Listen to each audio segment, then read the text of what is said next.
పాలకుర్తిలో మొక్కజొన్న రైతులు మస్తు అవస్థలు పడుతున్నారట. లారీలు రాక, బస్తాలు లేక అన్నదాతలకు బాగానే అవస్థ ఉన్నదట.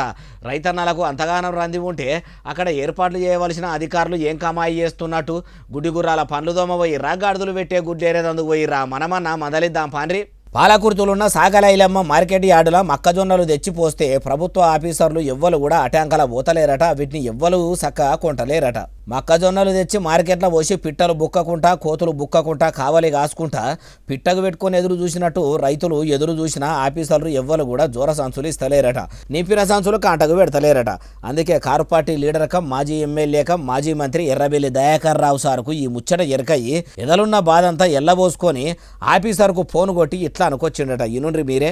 పాలకుర్తి మార్కెట్ పోయి వచ్చిన ఆడ అక్కడనే దగ్గరనే ఉన్నా దాదాపు 7,000 బస్తాలు ఇప్పుడు ఉన్నాయి. కాంటా చేయవచ్చినాయి.